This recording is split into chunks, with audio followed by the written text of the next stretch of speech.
Hey everyone! So, if you live in or around Hopewell Junction and you're thinking about finding a dog trainer, you are definitely in the right place. We're going to break down how to find a fantastic local pro to help you and your dog really thrive together. The goal here is pretty simple. It's all about making life with your dog more enjoyable. Not just for you, but for everybody in our community. A well-behaved dog is a happy dog, and that makes for a happy owner and, of course, happy neighbors. So let's start with the why. Why is training so helpful for just navigating day-to-day life right here in our area?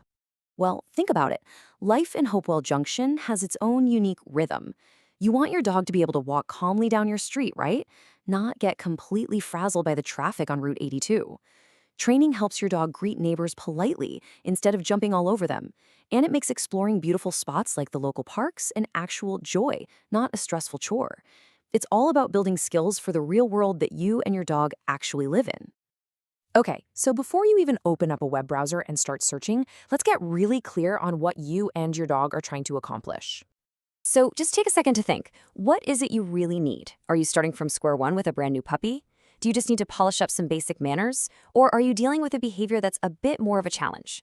Pinpointing your specific goal is absolutely the best first step. And here are some of the usual suspects, the most common reasons people look for a trainer.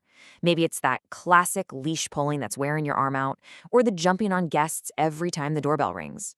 Or, maybe it's something a little more complex, like your dog is fearful or has some separation anxiety. Have a look at this list. Chances are what you're dealing with is on there. So the next question is, how do you want to learn? There are basically two main paths here. Group classes are awesome for practicing focus around other dogs and people, and they're usually easier on the wallet. But on the other hand, private lessons are completely tailored to you, your home, and your dog's specific issues, which can mean you get faster, more targeted results. All right, so you know what you need, you have an idea of the format you'd like. Now for the big part, how to actually find and check out a qualified professional. Now this is probably the most crucial piece of advice. Look for a trainer who uses positive reinforcement. This is the modern, science-backed standard for dog training. It's all about teaching your dog what you want them to do, and then rewarding them for it. It's humane, it works, and it builds a really strong, trusting bond between you and your dog. Okay, I know these letters might look like a jumble of alphabet soup, but they're actually really important. They show that a trainer has invested in their education and is committed to professional, humane standards. For example, CPDTKA means they've passed a big exam on training theory and ethics. You don't have to memorize them, but seeing certifications like these on a trainer's website is a very, very good sign. When you do talk to a potential trainer, have these questions ready to go. The first one is key. Ask about their methods. You want to hear them talk about positive reinforcement. Ask how they'll tailor the plan specifically to your dog and your life. And of course, you need the practical stuff. What are the costs? How do we track progress? And this is a big one.